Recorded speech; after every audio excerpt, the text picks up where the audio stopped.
What are you staring at? You're a stranger now. I turned around and there was my mother-in-law with a smirk on her face. She looked at me as if she were looking at trash. I had a lot on my mind, but I tried to keep my composure and sat back.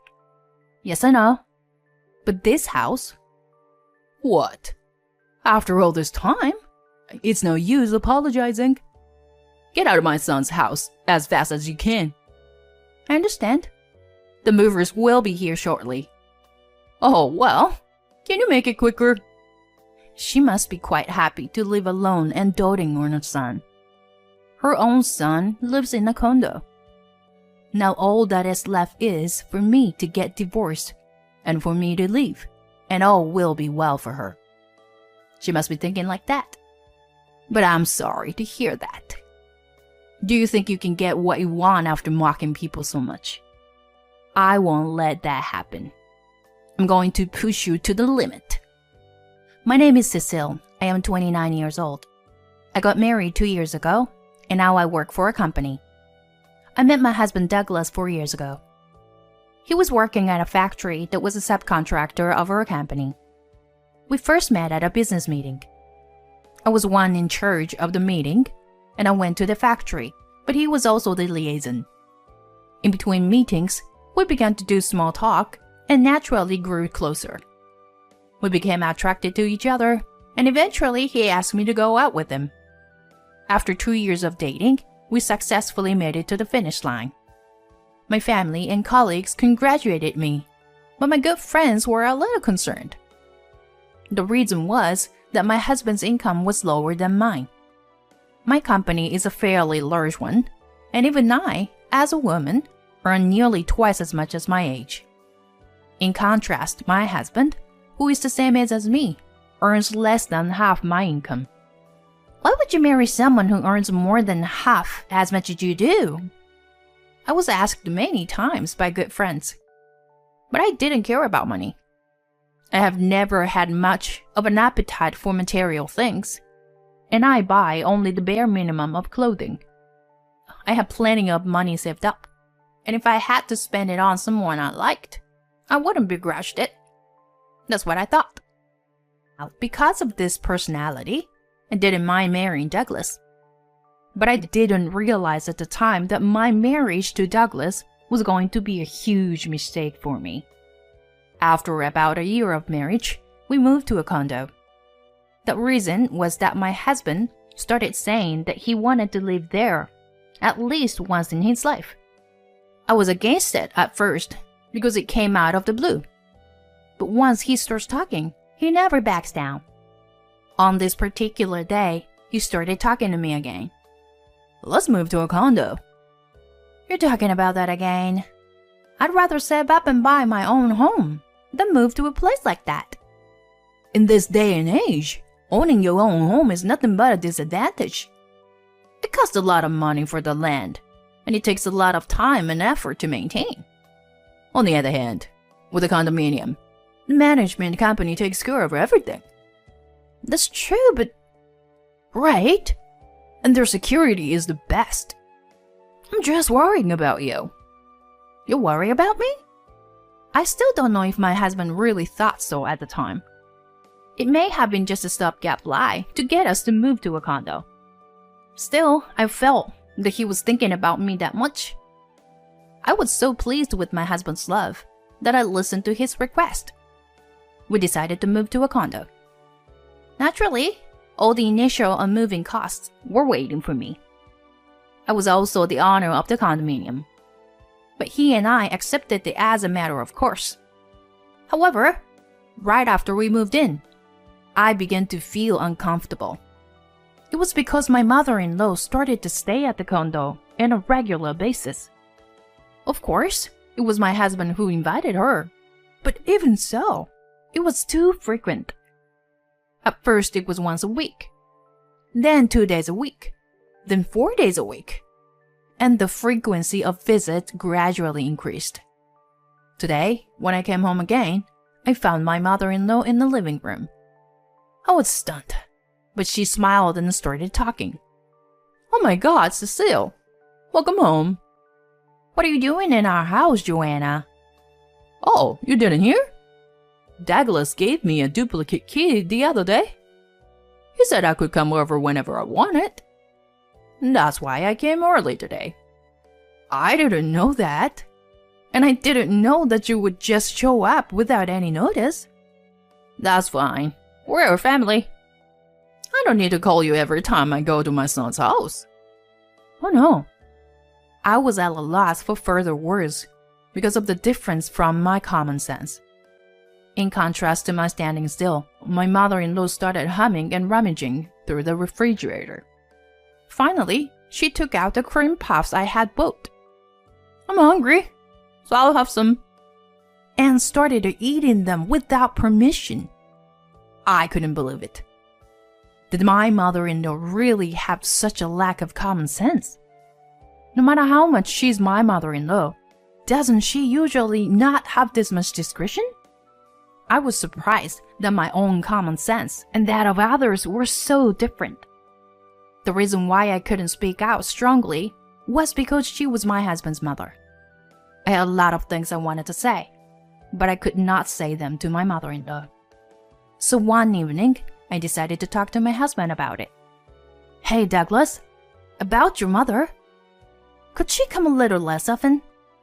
My husband frowned and said in a pained tone, Oh, why are you unhappy with my mother's visit? I mean, it's fine for her to come to our house. It's just that she comes too often. Besides, why did you have to give your mother a duplicate key? It's just that when I come home from work, and she is there, I'm surprised and I don't feel at ease. She's family too. She cares about us. So don't talk like that. That's not what I'm talking about. Anyway, I'll let her do whatever she wants. You're just my wife, so don't be too bossy with my mother. My husband, who was so kind to me when we were dating, and yet at the beginning of our marriage, seemed to have changed recently. Especially when it comes to my mother-in-law, he relentlessly stands up to her and blames me. My husband puts my mother-in-law before me. This was the moment when I became aware of the discomfort I had been pretending not to notice. After I told my husband about this, he started coming home late. He had rarely worked overtime in the past, but now he comes home in the morning several times a week. The fact that my husband comes home late inevitably means that he spends more time with his mother-in-law. Although they don't live together, my mother-in-law had started to stay over without a care in the world. Each time, she complained about my housework.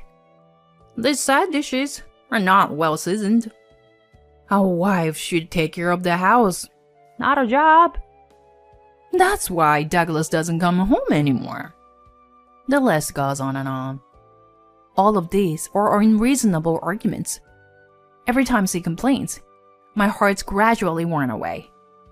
My husband doesn't come home very often, and when I try to talk to him, he gives me a disapproving look. I have been unable to tell him what was going on. Then one day, on a holiday, my husband had gone out in the morning. My mother-in-law also did not come today. I started to clean the house to enjoy my time alone for the first time in a while. I vacuumed the living room and hallway, and finally went to my husband's room. As I was mopping under the bed, I suddenly saw a receipt. What? What is this? The receipt was for a place used by men and women to engage in dubious activities. I checked the date and found that it coincided with the day he had to come home in the morning because he had to work overtime. Convinced that my husband was cheating on me, I immediately searched through the closet. I found a small paper bag in the bag. It contained a list of restaurants he might have gone to with his cheating partner. There was also a large number of receipts for brand names items that he had bought for her. Douglas had recently asked me to reduce our living expenses in the name of saving money for our newborn child. I didn't think much of it at the time, but now I realize that it was probably a lie to pay for the affair partner. The next day, I went to a detective agency that I had researched beforehand and asked them to investigate my husband's affair. I acted normal at home so that my husband and mother-in-law would not know. 2 weeks later, I went to the detective agency to get a report. My husband was having an affair with the daughter of the factory president. With the evidence in hand, I decided to wait for my husband to come home that night. He came home after midnight as usual, and I immediately started talking to him. "Douglas, you were cheating on me, weren't you?" My husband had his back to me, but the moment he heard those words, his shoulders jolted. He slowly turned around and began to make excuses with a limp smile. "What are you talking about? I would never cheat on you." "I already have proof. You can't get away with it." No. It's not like I'm playing around with her." "I don't care if it's for fun or not. You can't have that kind of relationship with her. And it's true that you lied to me." "Well, that's..." "Anyway, I can't do it anymore. I've decided to get a divorce." I took out my completed divorce papers and held them out in front of my husband. His eyes widened for a moment. Then he clicked his tongue and began to fill them out roughly. The next day, I went to the office to get Douglas out of the house. I called the movers to have Douglas removed from the house for the next holiday.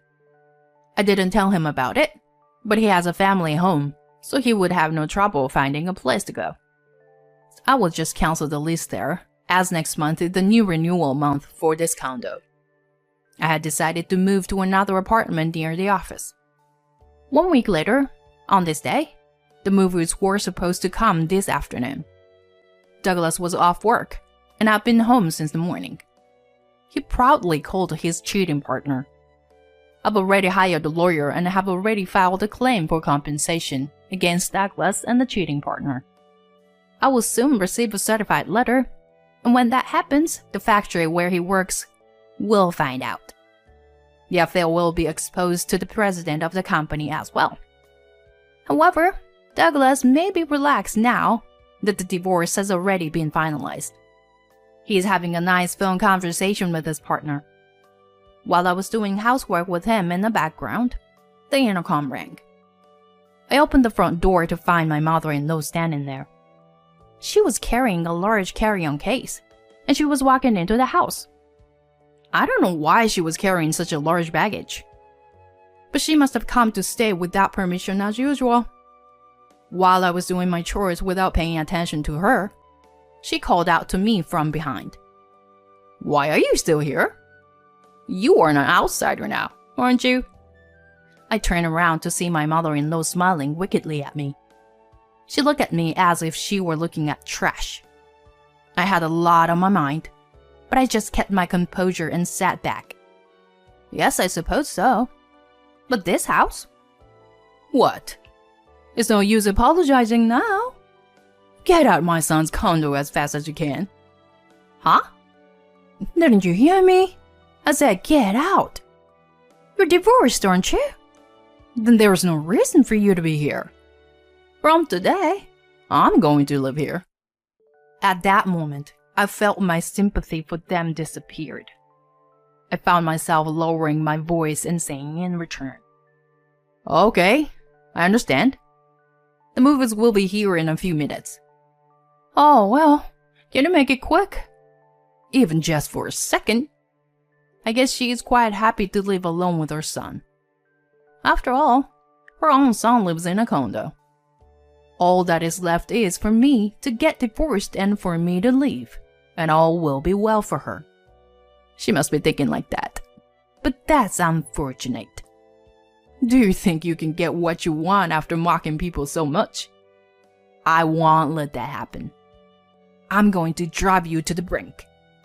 And there you are. The movers arrived just in time. I unlocked the entrance and invited them in.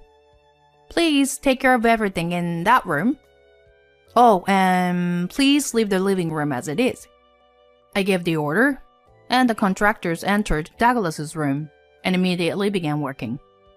"Hey, what's going on? What do you mean? You're the one who's leaving." So why don't you just move your stuff out? Apparently, Douglas really thought he could continue to live in the house after the divorce. This place was originally contracted in my name, and I had paid the rent. Anyone who thinks about it knows that he won't be able to live here if he gets divorced. And his mother, she also really thought that she and her son would be able to live in the house after I left. This is why she came all the way here today with her large luggage. What do you mean? I said coldly to my mother-in-law, who was yelling at me. What's the meaning of all this? Do you know why I divorced him in the first place? It was because he cheated on me. So what? You are a narrow-minded woman who can't forgive a man's cheating or two. Don't you dare sit on your hands like that. What did you say? Perhaps you don't know that this room is rented in my name, and that I have been paying all the rent. What do you mean? I thought Douglas was renting this condo. My mother-in-law looked at my ex-husband, but he quickly looked away. He was probably lying to make himself look good. Meanwhile, more and more of Douglas's stuff was being moved out. Hey, where are you taking my stuff? He was panicking, so I said to him, "Where's it going to?" Your parents' house. It's good that you have a place to go. Well, I don't know what your strict father will say. Wait a minute. If my dad finds out about this, I beg you, please, forgive me. I'll do anything. If you'll do anything, then get out of my sight right now. I'll never forgive you and your mother.